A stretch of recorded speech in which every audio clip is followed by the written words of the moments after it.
Sa huling araw ng Pride Month, ito talagang papanood ko. At ako rin ang nagpatigil ng Soji Bill. The problem with some gays, they ask for too much. Overboard. Masyadong entitled. Tama na yung tinotolerate ang mga badi. Tama na. Asar na asar ngayon yung mga bagong LGBT. Kasi nga, yung mga OG na LGBT, tinabla sila. Tinabla sila doon sa mga gusto nilang mangyari. Like for example, pagpapasa ng Soji Bill. At hindi nila matanggap na yung mga nauna sa kanila, they find the new ones too much. Masyadong entitled sa pool. That is more than acceptance. May mga ibang tita talaga na sarap lunurin sa liniment, no? Yung mga tita na sinasabihan mo masarap lunurin sa linament, sila yung nakapag-ambag ng malaki sa lipunan. Sila yung nakapagbago ng buhay ng marami sa mga kagaya nyo, lalo na yung mga nauna sa inyo. Kasi nga, mas nakikita nila yung value ng pag-improve ng sarili at hindi ng kung ano-anong entitlement na gusto nyong ibigay ng mga tao sa inyo without even earning that respect or entitlement. Diba?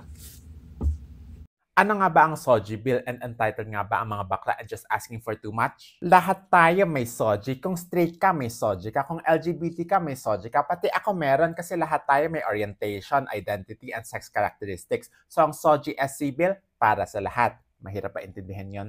Pinoprotect tayong lahat ng Soji Equality Bill against discrimination. Anong klase ng discrimination yung hindi pa punishable by our current laws ngayon? Can you give one? Kasi kung wala, lahat naman, like for example, catcalling, like for example, harassment, those are already punishable by our current laws right now. So kung magdadagdag ka pa ng Soji, that's going to be redundant. Diba? Ano? Para saan yan? Wala lang, pang ano lang, pang feeling, feeling entitled, feeling special, ganon. For example, kung straight ka at gusto mo maging parlorista at qualified ka naman pero di ka tinanggap dahil lang straight ka, pwede mo gamitin ang Soji Equality Bill. Which is useless kasi again, you being rejected at your work dahil lang sa sexual orientation mo is already punishable by what we have right now. Ano pang gusto nyo? Or kung gusto ko magtrabaho sa hardware pero di ako tinanggap dahil lang isa akong magandang auntie, pwede ko rin gamitin yon. Still punishable by our laws right now. Alam niyo kung sino ang mas na-discriminate ngayon? Ang LGBT community. So is it really asking for more? I don't think so. How are you being discriminated right now? Diba? Kung yung isa nyo ang tropa nagpatayo ng waiter for 2 hours dahil lang sa na-misgender, how are you being discriminated right now? Diba?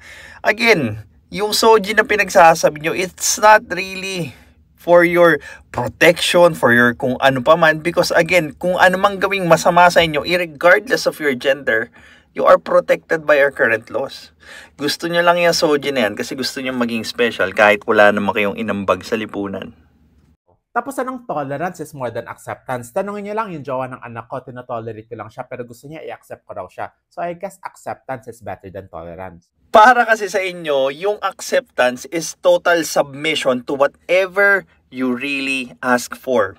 Andyan na yung paggamit ng mga kalokohang pronouns, di ba? Yung pag-misgender, yung pagparusa dahil nga sa na-offend namin yung mga feelings nyo. Well, guess what? Truth doesn't care about your feelings. This is Pinoy Extreme. Have a good day. This is Pinoy Extreme.